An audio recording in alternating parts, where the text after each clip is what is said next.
What's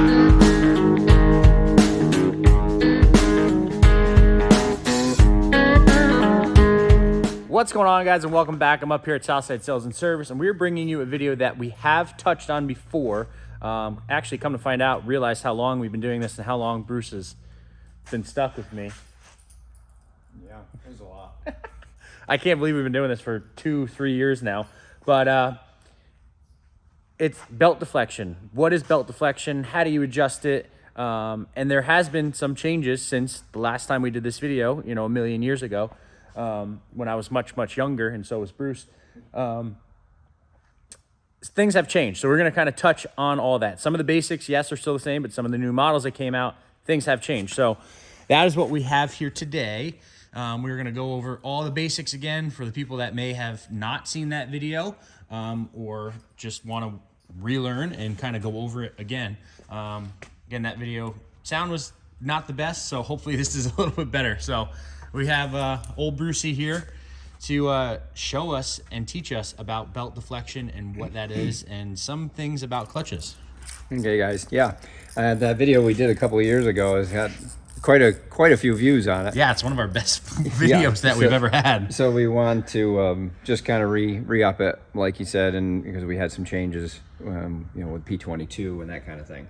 So, you know, first of all, new belt, new sled is what we're dealing with right now. When you look at this here, the belt in this case is very smooth with the top of the clutch, and we want that out to be about 1/8 of an inch. And we're going to do that with the belt adjusting bolt right here, which we have is a 7/16 wrench, which loosens the nut, and then there is and that's a lock nut.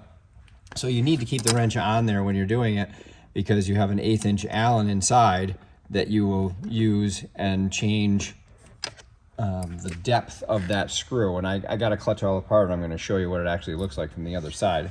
So what that's actually doing is it's separating the two sheaves of the driven clutch or secondary clutch. So it's letting that belt either fall in or come out, depending on, you know, the adjustment there. Right. So this one here, right now when I do this, it's I just actually loosened it a little bit so that it allowed the sheaves to come closer together, which pushes the belt out of the clutch and makes it tighter because you're using more belt around the circumference of that. Compared to if this was really loose, I'll go in a little bit with this, just kind of pretending that the belt had stretched. So when that's in there like that, right now, there's all kinds of deflection here. We need about 1.25 inches of deflection. And this, you know, if you take your finger and hold it here and push down, how much deflection you actually have, you know, this is a good 2 inches.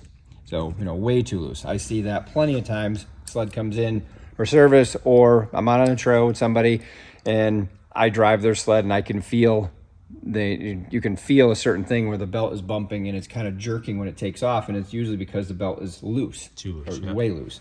So a lot of performance there, cheap performance. Free performance. This is free, yep.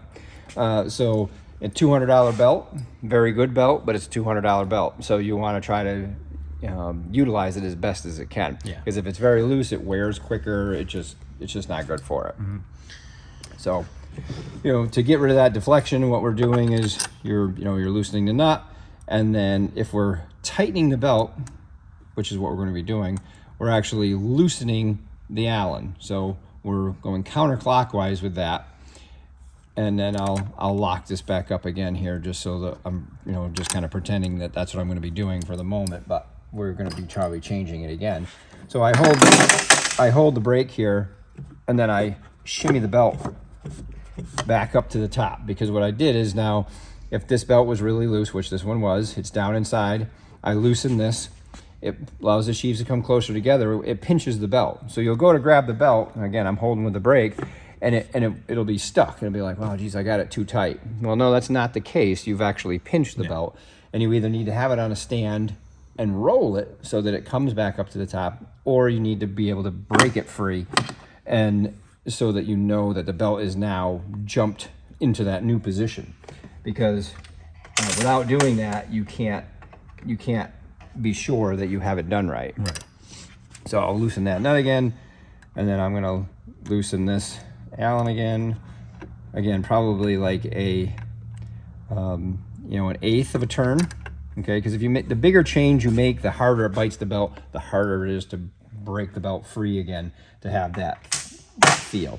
So you do a little bit at a time and you snap it free, okay? So now we're out about a 16th at the top here right now, and we're still loose. So I'm just, the other thing is this being brand new, or you put a brand new belt on your sled, the belt doesn't really have a good shape to it, so it's a little harder to do, and doesn't really matter because in about 100 or 150 miles, you're going to change, you're going to adjust it anyway. Right, and that's what I was just going to touch on. This is something that you have to keep up on. Yep. You know, your belt as you wear it, you know, especially on 850s, you know, even the 650s nowadays. I mean, it's a lot of stress on the belts. So they're going to shrink up. You know, they're going to get skinnier, they're going to get longer. Right. So it's a constant changing of the deflection. Right. Now the first 100 and, what would you say? Once you get it set from, you should have it set from the dealer, but after that? I mean, 100 miles, it'll make a change. Yeah. You know, 150 for sure. So I just loosened it a little bit more. Now I'm getting the belt back up, pushing it out more. Now we're getting near that eighth of an inch, which is where we want to be. So now I'm sliding it. I can feel that now I've got some drag on that belt. That's what I want to feel. So now I'm going to take that, and again, I hold my finger here, do this little deflection here. Now we're about 1.5 1.25 inches. And again, with a new belt, you can be a little bit on the loose side because it doesn't have a good shape. So it's not going to give you a real feel compared to something that's got 150, 200 miles or 1,000 miles on it. The belt is very pliable. It's very easy to adjust. Then you can get it right where you want it. So right now, I'm going to say I'm about 1/8 inch out. I can feel this little bit of drag that I like, and my deflection feels good. That's where I'm going to be. So I'm going to make sure that you tighten that 7/16 nut, because if that isn't tight, this will just back out, and all of a sudden you'll come to a stop sign and you'll squealing, or it'll want to keep crawling on you, and it'll almost basically stall the motor if it's come out enough, and then you open this up and this screw will be backed out. Yeah.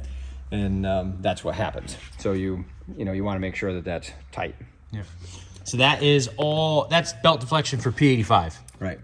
And again, just as Jesse said, 100 or 150 miles, and then you're going to do it again probably in 200 miles or 250, and then you're good for quite a long time. You can check it obviously, but those first two are big ones. So we'll go over and actually show you what that bolt is doing, and then we'll talk about deflection on 22s. So this here, I pulled this clutch apart. This is the inside, the helix is out, the spring's out. I pull this apart. That is the inside of the bolt that you are turning right there. So when you loosen this bolt to tighten the belt, it's just backing away and allowing the sheave to come closer together. And then when you turn it in, it's pushing it away, because again, if you've now adjusted your belt 2, 3, 4 times, belt's got 1,500, 2,000 miles, depending on performance-wise when you want to change that belt, you're going to need to adjust and start over again. You put that new belt on, it's going to bite really hard. You have to adjust that. This goes in, so it's like an even keel pushing these sheaves apart. It's not just one point doing it. They put that washer, hardened washer on there for that, and then that sets the distance in here, which sets the here. So when we put this on, see, like this belt would be very loose because it's actually below level. So when you take this and you turn this in like this, and turn it out, turn it in, makes it looser. So we turn it out, and now we got the belt, which is sitting above, because we just turned it in like that. If you turn it in, now you are separating more, and it's falling in. It falls in. Okay, so that's what you're actually doing. Yeah, so that's just wanted to give you guys a visual representation. Counterclockwise tightens the belt. Yeah. So now we're going to talk about some of the newer models, aka your Boost, your 9Rs, and your S4s. And we've talked about this before, but I still continue to see questions on this, is how to set belt deflection with a P22. Well, fun answer, you don't have to. You don't have to. Yeah, that's the new change. This is kind of like a side-by-side. with this clutch where it has a bearing down inside of here. And so this belt can be tight. Very tight. Yep. This, you know, we probably rolled it, so it would be even tighter than this. It's probably just set into the pulley a little bit. Because it can be, because there's a bearing. So the bearing is running on the bottom of this clutch, or on the bottom of this belt. When the clutch is rolling, just spinning around it. It's not doing any, you know, It's not pulling on the belt. So you literally don't have a deflection bolt, an adjuster bolt. Now last year we did have issues with boosts creeping, and because the belt is tight, it's like a banjo. Some people were putting the adjuster bolt and nut on there to basically free the belt up just a whisker. It doesn't have to be that 1.25 inch deflection anymore. Right. You're just taking that little bit of tension off of that. Right, and mostly it was like with new belts. Exactly. You know, if you put 150 miles on, most likely that creep and squeal or anything would go away. Right. But that was something that we did last year. But again, at the end of the day, with a P22, you don't need to set deflection. There is no deflection bolt. They did not mess up and forget to put a deflection bolt in. Right. You don't need it. Right. And one other thing too is on both of these clutches, when you pull these in and out, there's play here, you know, spacing, and that is supposed to be there. So when you're messing with that and it's clunking back and forth, that it should be there. You never want it tight. It basically it moves that 16th or a heavy 16th just to align the belt so that it falls in and tracks straighter between clutch to clutch. That's all. Yep. Little floating type of secondary, I guess you'd call it. Yeah.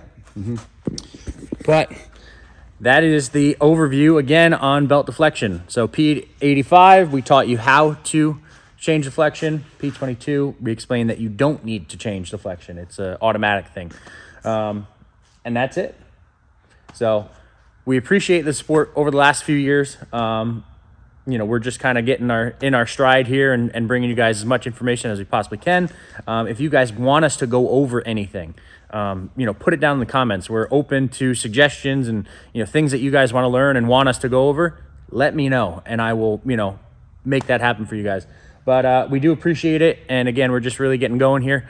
But that's Belt Deflection 101 again. So make sure to like, make sure to subscribe, and we'll see you guys in the next one.